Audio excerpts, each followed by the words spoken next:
നമുക്ക് QSV quantity surveying and വാല്യുവേഷൻ്റെ അകത്തെ ഒരു പോർഷനാണ് ഇന്നത്തെ വീഡിയോയിൽ പറയുന്നത്. അപ്പോൾ ആദ്യം തന്നെ നമുക്ക് അറിഞ്ഞിരിക്കേണ്ടത് എന്താണ് എസ്റ്റിമേറ്റ് എന്നാണ്. അപ്പോൾ ഇതിനകത്ത് കൂടുതലും നമുക്ക് എസ്റ്റിമേറ്റ് പ്രിപ്പയർ ചെയ്യുക, കോസ്റ്റ് കണ്ടുപിടിക്കുക, വാല്യൂ കണ്ടുപിടിക്കുക, ഇങ്ങനെയുള്ള കാര്യങ്ങളാണ് ഈ ഒരു സബ്ജക്റ്റിലോട്ട് നമ്മൾ പഠിക്കാൻ പോകുന്നത്. അപ്പോൾ ഇതൊക്കെ ചെയ്യണമെന്നുണ്ടെങ്കിൽ അതുമായിട്ട് ബന്ധപ്പെട്ടൊരു കാര്യമാണ് എസ്റ്റിമേറ്റ്. എന്താണ് എസ്റ്റിമേറ്റ്? നമ്മളിപ്പോൾ എന്തൊരു വർക്ക് ചെയ്യുമെന്ന് വിചാരിക്കുക, ഒരു സ്കൂൾ കെട്ടുക, അല്ലെങ്കിൽ ഒരു ബിൽഡിംഗ് കെട്ടുക, റോഡ് വർക്ക് ആയിക്കോട്ടെ, എന്തും ആയിക്കോട്ടെ, അതിന് എത്ര ക്വാണ്ടിറ്റി ഓഫ് മെറ്റീരിയൽസ് വേണം, അല്ലെങ്കിൽ എന്തൊക്കെ ക്വാണ്ടിറ്റി ഓഫ് വർക്ക് അവിടെ നടക്കുന്നുണ്ട്, കോസ്റ്റ് ഓഫ് വർക്ക്, ഇങ്ങനെയുള്ള കാര്യങ്ങളെല്ലാം വർക്കുമായിട്ട് റിലേറ്റ് ചെയ്തത് കണ്ടുപിടിക്കുന്നതിനെയാണ് നമ്മൾ എന്തെന്ന് പറയുന്നത് എസ്റ്റിമേറ്റ് എന്ന് പറയുന്നത്. അപ്പോൾ അല്ലെങ്കിൽ എസ്റ്റിമേറ്റ് പ്രിപ്പയർ ചെയ്യുക എന്നുകൊണ്ട് ഉദ്ദേശിക്കുന്നത് എന്താണ്, ഏതൊരു വർക്കുണ്ടെങ്കിലും ആ വർക്കിൻ്റെ ടോട്ടൽ കോസ്റ്റ്, അതുപോലെ തന്നെ total quantity of materials required, total quantity of work, ഇതിനെല്ലാം ഇത് ക്വാണ്ടിറ്റി ബേസിസിലുള്ള വാല്യുവേഷനെയാണ് നമുക്ക് വേണമെങ്കിൽ എസ്റ്റിമേറ്റ് എന്ന് പറയുന്നത്. Calculation of quantity related to a work. നേരെ തിരിച്ച് ക്വാളിറ്റി എന്നൊരു വാക്കും കൂടെ നമ്മൾ ബിൽഡിങ്ങിൻ്റെ കൺസ്ട്രക്ഷൻ്റെ സമയത്ത് പറയാറുണ്ട്. ക്വാളിറ്റിയെ കൊണ്ട് ഉദ്ദേശിക്കുന്നത് സ്പെസിഫിക്കേഷനാണ്. ഇന്ന ടൈപ്പ് ഓഫ് മെറ്റീരിയൽ യൂസ് ചെയ്യണം, ഇന്ന കാറ്റഗറിയിലുള്ള ലേബറിനെ യൂസ് ചെയ്യണം, ഇന്ന മെഷീനറീസ് യൂസ് ചെയ്യണം, അങ്ങനെയുള്ള ഡീറ്റെയിൽസ് എല്ലാം പറയുന്നതിനാണ് സ്പെസിഫിക്കേഷൻ എന്ന് പറയുന്നത്. അപ്പോൾ എസ്റ്റിമേറ്റ് എന്ന് പറഞ്ഞാൽ ക്വാണ്ടിറ്റിയും, സ്പെസിഫിക്കേഷൻ എന്ന് പറഞ്ഞാൽ ക്വാളിറ്റി ഓഫ് ദ വർക്കിനെയാണ് എക്സ്പ്ലെയിൻ ചെയ്യുന്നത്, ഡിസ്ക്രൈബ് ചെയ്യുന്നത്. എസ്റ്റിമേറ്റ് തന്നെ പല ടൈപ്പ് ഉണ്ട്. റഫ് എസ്റ്റിമേറ്റും ഉണ്ട്, ഡീറ്റെയിൽഡ് എസ്റ്റിമേറ്റും ഉണ്ട്. നമ്മൾ റഫ് എസ്റ്റിമേറ്റ് എന്തിനാണ് പ്രിപ്പയർ ചെയ്യുന്നതെന്ന് ചോദിച്ചാൽ ഭയങ്കര ഡീറ്റെയിൽഡ് ആയിട്ടൊന്നും കാണത്തില്ല. ജസ്റ്റ് ഒന്ന് റഫായിട്ട് ഒരു റഫ് ബേസിൽ പറയും ഇത്ര കോസ്റ്റ്, ഇത്ര ക്വാണ്ടിറ്റി, റഫായിട്ട്. ചില പ്രിസൈസ്ലി എക്സാമ്പിൾ പറയുകയാണ്, ഒരു 143 മീറ്റർ ക്യൂബ് ആയിരിക്കും നമ്മുടെ വർക്ക്. പക്ഷെ നമ്മൾ റഫായിട്ട് ഒരു 125 അല്ലെങ്കിൽ ഒരു 150 ആയിരിക്കും നമ്മുടെ വർക്ക് നിൽക്കുക എന്നൊരു റഫ് എസ്റ്റിമേറ്റ് നമ്മൾ എടുക്കും. എന്തിനാണ് റഫ് എസ്റ്റിമേറ്റ് എടുക്കുന്നതെന്ന് ചോദിച്ചാൽ സാങ്ഷൻ കിട്ടാൻ വേണ്ടി. നമുക്ക് പല ടൈപ്പ് ഓഫ് സാങ്ഷൻസ് ഉണ്ട്. അഡ്മിനിസ്ട്രേറ്റീവ് സാങ്ഷൻ ഉണ്ട്, ഫിനാൻഷ്യൽ അഥവാ ടെക്നിക്കൽ സാങ്ഷൻ ഉണ്ട്, അങ്ങനെ പല പല സാങ്ഷൻസ് ഉണ്ട്. അപ്പം അഡ്മിനിസ്ട്രേറ്റീവ് സാങ്ഷൻ കിട്ടാൻ വേണ്ടി, അതായത് ഒരു വർക്ക് പ്രൊസീഡ് ചെയ്തോളൂ, കുഴപ്പമില്ല എന്ന് പറയുന്നതിന് എന്നൊരു സാങ്ഷൻ കിട്ടാൻ വേണ്ടിയാണ് നമ്മൾ റഫ് എസ്റ്റിമേറ്റ് പ്രിപ്പയർ ചെയ്യുന്നത്. ഡീറ്റെയിൽഡ് എസ്റ്റിമേറ്റ് പ്രിപ്പയർ ചെയ്യുന്ന ടെക്നിക്കൽ സാങ്ഷനും ഫിനാൻഷ്യൽ സാങ്ഷനൊക്കെ കിട്ടാൻ വേണ്ടിയാണ്. ടെക്നിക്കലി ഓക്കെയാണ്, അതുപോലെ ടെക്നിക്കലി നമുക്ക് ഇത്ര എമൗണ്ട് സാങ്ഷൻ ചെയ്യാം അല്ലെങ്കിൽ വർക്ക് പ്രൊസീഡ് ചെയ്യാം എന്ന് കൺഫർമേഷൻ കിട്ടുന്ന ഡീറ്റെയിൽഡ് എസ്റ്റിമേറ്റ് കണ്ടതിന് ശേഷമായിരിക്കും.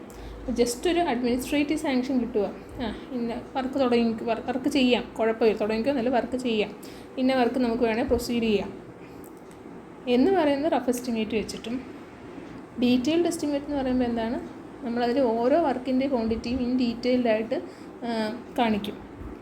അതിൻ്റെ ഫലമായിട്ട് മാത്രമേ നമുക്ക് എന്ത് കിട്ടത്തുള്ളൂ, ടെക്നിക്കൽ സാങ്ഷൻ കിട്ടത്തുള്ളൂ, ഫിനാൻഷ്യൽ സാങ്ഷൻ കിട്ടത്തുള്ളൂ. നമുക്കിതൊക്കെ മുന്നോട്ട് പോകണമെന്നുണ്ടെങ്കിൽ ഒരു എമൗണ്ട് വേണ്ടേ സ്റ്റാർട്ട് ചെയ്യാൻ വേണ്ടി. ആ സ്റ്റാർട്ട് ചെയ്യുന്ന എമൗണ്ട് എപ്പോഴും നമ്മുടെ ഡീറ്റെയിൽഡ് എസ്റ്റിമേറ്റിനെ ബേസ് ചെയ്തിട്ടായിരിക്കും നമുക്ക് തരിക. അപ്പോൾ അതാണ് റഫ് എസ്റ്റിമേറ്റും ഡീറ്റെയിൽഡ് എസ്റ്റിമേറ്റും തമ്മിലുള്ള വ്യത്യാസം. എപ്പോഴും നമുക്ക് വർക്ക് പ്രൊസീഡ് ചെയ്യാൻ വേണ്ടത് മെയിനായിട്ട് ഡീറ്റെയിൽഡാണ്. പ്രൊസീഡ് ചെയ്യാൻ വെച്ചാൽ വർക്ക് സ്റ്റാർട്ട് ചെയ്യാൻ വേണ്ടി. പക്ഷേ നമുക്കൊന്ന് ജസ്റ്റ് ഒന്ന് വർക്ക് കുഴപ്പമില്ല, മുന്നോട്ട് പൊയ്ക്കോട്ടെ എന്ന് വെച്ചാൽ വർക്കുമായിട്ട് ഡീൽ ചെയ്ത് തുടങ്ങിക്കോട്ടെ എന്ന സാങ്ഷൻ കിട്ടുന്നതാണ് അഡ്മിനിസ്ട്രേറ്റീവ് സാങ്ഷൻ കേട്ടോ. ജസ്റ്റ് ഒന്ന് പറഞ്ഞതേ ഉള്ളൂ. ഈ നമുക്കൊരു എസ്റ്റിമേറ്റ് പ്രിപ്പയർ ചെയ്യുന്നത് ചുമ്മാ പ്രിപ്പയർ ചെയ്യാൻ പറ്റത്തില്ല. നമ്മളിപ്പോൾ ഏത് ബിൽഡിങ്ങാണോ കൺസ്ട്രക്ട് ചെയ്യുന്നത് ആ ബിൽഡിങ്ങിൻ്റെ ഒരു പ്ലാൻ നമുക്ക് വേണം, അതിൻ്റെ സെക്ഷൻ നമുക്ക് വേണം, അതിൻ്റെ ഡീറ്റെയിൽസ് എല്ലാം നമുക്ക് വേണം, സ്പെസിഫിക്കേഷൻസ് വേണം. ഇങ്ങനെയുള്ള എല്ലാ കാര്യങ്ങളും ഉണ്ടെങ്കിൽ മാത്രമേ നമുക്ക് എന്ത് ചെയ്യാൻ പറ്റത്തുള്ളൂ, ഒരു എസ്റ്റിമേറ്റ് പ്രിപ്പയർ ചെയ്യാൻ പറ്റത്തുള്ളൂ. ഈ എസ്റ്റിമേറ്റ് എന്ന് പറയുമ്പോൾ എപ്പോഴും ഡീറ്റെയിൽഡ് എസ്റ്റിമേറ്റാണ് ഉദ്ദേശിക്കുന്നത് കേട്ടോ. സ്പെസിഫിക്കേഷൻ്റെ അകത്ത് എപ്പോഴും നമുക്ക് എന്ത് വേണം, എല്ലാ കാര്യങ്ങളും ഡീറ്റെയിൽ ആയിട്ട് വേണം. അതായത് എന്ത് ടൈപ്പ് വർക്കാണ്, ബ്രിക്ക് വർക്കാണോ, സിമെൻറ്റ് വർക്കാണോ, RCC ആണോ, PCC ആണോ, അതിൻ്റെ പ്രൊപ്പോർഷൻ എത്രയാണ്, ഏത് ടൈപ്പ് ഓഫ് ലേബർ, അതായത് വർക്ക്മാൻഷിപ്പ് ഏതാണ്, അവിടെ മെഷീനറീസ് ആവശ്യമുണ്ടെങ്കിൽ ഏത് മെഷീനറീസാണ് യൂസ് ചെയ്യേണ്ടത്, എത്ര പ്രൊപ്പോർഷനിലാണ് യൂസ് ചെയ്യേണ്ടത്, ഇങ്ങനത്തെ എല്ലാ കാര്യങ്ങളും, പ്രോപ്പർട്ടീസും എല്ലാ കാര്യങ്ങളും എന്തിനകത്ത് കാണണം, നമ്മുടെ സ്പെസിഫിക്കേഷനകത്ത് കാണണം. ഇതെല്ലാം ഉണ്ടെങ്കിൽ മാത്രമേ നമുക്കൊരു എസ്റ്റിമേറ്റ് പ്രിപ്പയർ ചെയ്യാൻ പറ്റത്തുള്ളൂ. ഈ ക്വാണ്ടിറ്റി സർവേയറിൻ്റെ റോൾ എന്താണെന്ന് ചോദിച്ചു കഴിഞ്ഞാൽ എന്തായിരിക്കും, ഒരു ബിൽഡിംഗ് കൺസ്ട്രക്ട് ചെയ്യാൻ പോകുന്നു, ക്വാണ്ടിറ്റി എടുക്കുന്നു, ആ ക്വാണ്ടിറ്റി വെച്ച് കോസ്റ്റ് കണ്ടുപിടിക്കുന്നു, ഈ കോസ്റ്റിനെ കറക്റ്റായിട്ട് മാനേജ് ചെയ്ത പ്രോജക്റ്റ് നടത്തിക്കൊണ്ട് പോകുന്നു. അതിനെയാണ് എന്തെന്ന് പറയുന്നത് ക്വാണ്ടിറ്റി സർവേയറിൻ്റെ മെയിൻ റോളെന്ന് പറയുന്നത്. അതൊക്കെ ജസ്റ്റ് ഒന്ന് അറിഞ്ഞിരിക്കാൻ വേണ്ടി മാത്രം. ഇനി എസ്റ്റിമേറ്റിൻ്റെ പർപ്പസ് എപ്പോഴും അറിഞ്ഞിരിക്കണം. എന്തൊക്കെയാണ് എസ്റ്റിമേറ്റിൻ്റെ പർപ്പസ്? ഒന്ന് ഫിനാൻഷ്യൽ ആസ്പെക്റ്റ്. ഒരു വർക്ക് തുടങ്ങുന്നു, ഞാൻ നേരത്തെ പറഞ്ഞിട്ട് ഫിനാൻഷ്യൽ സാങ്ഷൻ കിട്ടണം, ഫിനാൻഷ്യലി നമുക്കത് കംപ്ലീറ്റ് ചെയ്യാൻ പറ്റുമോ ഇല്ലയോ എന്നുള്ളത് നേരത്തെ കൂട്ടി അറിയണം. ഇങ്ങനെയുള്ള കാര്യങ്ങൾക്കെല്ലാം നമുക്കൊരു എസ്റ്റിമേറ്റ് അത്യാവശ്യമായിരിക്കും. ചുമ്മാ അങ്ങ് ഇറങ്ങി തിരിക്കാൻ പറ്റത്തില്ലല്ലോ ഒരു ബിൽഡിംഗ് കൺസ്ട്രക്ട് ചെയ്യാമെന്ന് പറഞ്ഞിട്ട്. ഇത്ര എമൗണ്ടെങ്കിലും എത്തുമായിരിക്കും എന്ന് നേരത്തെ കൂട്ടി അറിഞ്ഞാൽ മാത്രമല്ല നമുക്ക് എന്ത് ചെയ്യാൻ പറ്റത്തുള്ളൂ, വർക്ക് സ്റ്റാർട്ട് ചെയ്യാൻ പറ്റത്തുള്ളൂ. Financial aspect. 2 പബ്ലിക് വർക്കുകൾ.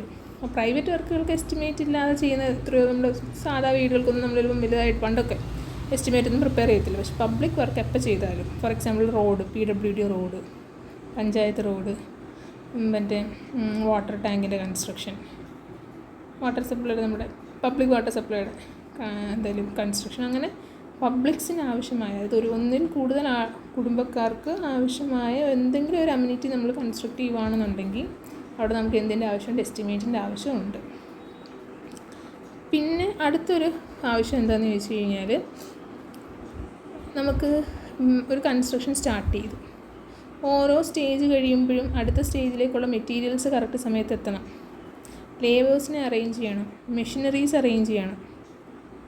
ഇങ്ങനെയുള്ള എല്ലാ കാര്യങ്ങളും, ടൂൾസ്, പ്ലാൻസ്, ഇങ്ങനെയുള്ള എല്ലാ കാര്യങ്ങളും കറക്റ്റായിട്ട് അസർട്ടൺ ചെയ്യണം എന്നുണ്ടെങ്കിൽ ഒരു എസ്റ്റിമേറ്റ് കയ്യിലുണ്ടെങ്കിൽ മാത്രമേ പറ്റത്തുള്ളൂ. അപ്പോൾ നമുക്കറിയാൻ പറ്റും, 10 മീറ്റർ ക്യൂബിൻ്റെ വർക്ക് കംപ്ലീറ്റ് ചെയ്ത് കഴിഞ്ഞാൽ നെക്സ്റ്റ് നമുക്ക് ബ്രിക്ക് വർക്കാണ് സ്റ്റാർട്ട് ചെയ്യേണ്ടത്. അപ്പോൾ ഈ ഒരു വർക്ക് കംപ്ലീറ്റ് ആകുമ്പോഴത്തേക്ക് ആ ബ്രിക്കെല്ലാം ഇവിടെ അടുക്കി വെച്ചിരിക്കണം.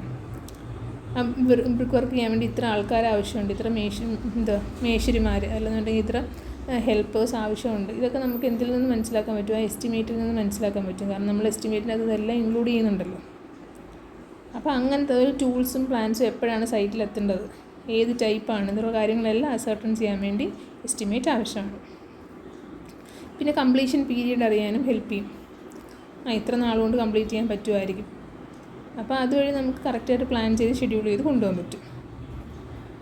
പിന്നെ അതുപോലെ തന്നെ investment to cost benefit ratio prepare ചെയ്യണമെന്നുണ്ടെങ്കിൽ തന്നെ നമുക്ക് എസ്റ്റിമേറ്റ് വേണം. അതായത് നമ്മൾ എത്രത്തോളം എമൗണ്ട് ഇറക്കുന്നു, എത്ര നമുക്ക് ബെനിഫിറ്റായിട്ട് നിൽക്കുന്നു, അങ്ങനത്തെ വെച്ചാൽ ഇപ്പം എന്ത് പറയുക, നമ്മളൊരു 10 ലക്ഷം രൂപ മുടക്കുന്നു, 10 ലക്ഷം രൂപയും നമുക്ക് വേണമെങ്കിൽ അതിൽ നിന്ന് കുറച്ച് എമൗണ്ട് സേവ് ചെയ്യാൻ പറ്റും. 10 ലക്ഷത്തിൻ്റെ ഒരു കൺസ്ട്രക്ഷൻ ആണെങ്കിലും അത് നമുക്ക് സേവ് ചെയ്യാനൊക്കെ പറ്റും. എങ്ങനെ സേവ് ചെയ്യാൻ പറ്റും? നമ്മൾ നേരത്തെ കൂട്ടി മെറ്റീരിയൽസിൻ്റെ വില കൂടുതൽ മുമ്പ് മേടിച്ച് വെക്കുകയും ക്വാളിറ്റി നോക്കുകയും അങ്ങനെയൊക്കെയുള്ള കാര്യങ്ങൾ, വർക്ക്മാൻഷിപ്പ് കറക്റ്റായിട്ടും ഷെഡ്യൂൾ ചെയ്ത് പ്ലാൻ ചെയ്ത് കൊണ്ടുപോകുക ചെയ്യുകയാണെന്നുണ്ടെങ്കിൽ നമുക്ക് അതൊക്കെ ഒന്ന് കൺട്രോൾ ചെയ്യാൻ പറ്റും. അപ്പോൾ ഒന്നുമില്ല, ഇൻവെസ്റ്റ്മെൻറ്റ് വിത്ത് കോസ്റ്റ് ബെനിഫിറ്റ് റേഷ്യോ ഒന്ന് മാനേജ് ചെയ്യാൻ, ജസ്റ്റിഫൈ ചെയ്യാൻ വേണ്ടി ഹെൽപ്പ് ചെയ്യും. പിന്നെ ടെൻഡേഴ്സ്, പബ്ലിക് വർക്കിൻ്റെയൊക്കെ കാര്യം പറയുവാണെങ്കിൽ ടെൻഡർ വിളിക്കണമെന്നുണ്ടെങ്കിൽ നമുക്ക് എന്ത് വേണം? എസ്റ്റിമേറ്റ് വേണം. ബില്ല്, ടെൻഡർ വിളിച്ച് കോൺട്രാക്ടർ ടെൻഡർ എടുത്ത് വർക്ക് സ്റ്റാർട്ട് ചെയ്ത് അവർക്ക് ബില്ലൊക്കെ പാസ് ചെയ്യണമെന്നുണ്ടെങ്കിൽ നമുക്ക് എന്ത് കൊടുക്കണം? എസ്റ്റിമേറ്റ് കൊടുക്കണം. പിന്നെ പ്രോപ്പർട്ടീസൊക്കെ നമ്മുടെ കയ്യിലുണ്ടെങ്കിൽ അതിൻ്റെ വാല്യുവേഷൻ ചെയ്യുന്ന സമയത്ത് എസ്റ്റിമേറ്റ് ആവശ്യമാണ്. ടാക്സ് കൊടുക്കാൻ വേണ്ടി എസ്റ്റിമേറ്റ് ആവശ്യമാണ്. ഇൻഷുറൻസ്, ഇങ്ങനെയുള്ള കാര്യങ്ങൾക്കെല്ലാം നമുക്ക് എന്ത് വേണം? എസ്റ്റിമേറ്റ്. ഫോർ എക്സാമ്പിൾ ഇൻഷുറൻസിന് കൂടെ നമുക്ക് വേണമെങ്കിൽ ഇതും പറയാം, ബാങ്കിൽ നിന്ന് ലോൺ എടുക്കണം, അതിന് നമുക്ക് എന്താവശ്യമുണ്ട്? എസ്റ്റിമേറ്റ് ആവശ്യമുണ്ട്. അപ്പോൾ ഇതൊക്കെയാണ് പർപ്പസ് ഓഫ് എസ്റ്റിമേറ്റ്. ഇനി അതിലുണ്ടാകുന്ന വേരിയേഷൻസ്, എന്തൊക്കെ പോസിബിൾ വേരിയേഷൻസ് ആണ്. ഒരാൾ പ്രിപ്പയർ ചെയ്യുന്ന എസ്റ്റിമേറ്റും വേറൊരാൾ പ്രിപ്പയർ ചെയ്യുന്ന എസ്റ്റിമേറ്റും തമ്മിൽ വ്യത്യാസങ്ങളുണ്ടാവാം ഒരേ പ്ലാൻ വെച്ചിട്ട്. അതെന്തുകൊണ്ടാണെന്ന് ചോദിച്ചു കഴിഞ്ഞാൽ നമ്മൾ യൂസ് ചെയ്യുന്ന മെത്തേഡ് ഓഫ് എസ്റ്റിമേഷൻ, പല മെത്തേഡ്സ് ഓഫ് എസ്റ്റിമേഷൻ നമുക്കുണ്ട്. പ്ലിന്ത് റേറ്റ് ഉണ്ട്, യൂണിറ്റ് റേറ്റ് ഉണ്ട്, അങ്ങനെ പല പല മെത്തേഡ്സ് ഉണ്ട്. അപ്പം അതിലേതെങ്കിലും ചേഞ്ചസ് വരുവാണ്, ഒരാൾ യൂസ് ചെയ്യുന്ന മെത്തേഡല്ല വേറൊരാൾ യൂസ് ചെയ്യുന്നെങ്കിൽ ഒബ്വിയസ്ലി അവിടെ എന്തുണ്ടാവും? ചെറിയ വേരിയേഷൻ ഉണ്ടാവും. പിന്നെ സ്കിൽ ആൻഡ് എക്സ്പീരിയൻസ് ഓഫ് വാലുവേറ്റർ, ചെയ്യുന്ന ആളുടെ സ്കിൽ അനുസരിച്ചിരിക്കും. നല്ല എക്സ്പീരിയൻസ്ഡ് ആയിട്ടുള്ള ആളാണെന്നുണ്ടെങ്കിൽ പെട്ടെന്ന് കുറച്ചും കൂടെ ആക്യുറേറ്റ് ആയിട്ട് കുറച്ചും കൂടെ നോളജ് ഉണ്ടല്ലോ. നേരെ തിരിച്ച് ഫ്രഷ് ആയിട്ടുള്ള ഒരാളാണെന്നുണ്ടെങ്കിൽ അവർക്ക് അത്രയും നോളജ് ഉണ്ടാവണം എന്നില്ല. പിന്നെ ലേബർ ചാർജ് മാറുന്നതനുസരിച്ച് എസ്റ്റിമേറ്റിൽ മാറ്റം വരാം. അൺഫോർസീൻ ആയിട്ടുള്ള എന്തെങ്കിലും വർക്ക്, പെട്ടെന്നൊരു വർക്ക് വരുവാണ്, അപ്പോൾ അന്നേരം വേരിയേഷൻസ് ഉണ്ടാവാൻ ചാൻസ് ഉണ്ട്. ടൈം ഓഫ് കംപ്ലീഷൻ മാറുന്നതനുസരിച്ച് വേരിയേഷൻസ് ഉണ്ടാവാൻ ചാൻസ് ഉണ്ട്. പിന്നെ വേസ്റ്റേജ് എന്തെങ്കിലും ഉണ്ടാവുകയാണെങ്കിൽ വേരിയേഷൻ ഉണ്ടാവും.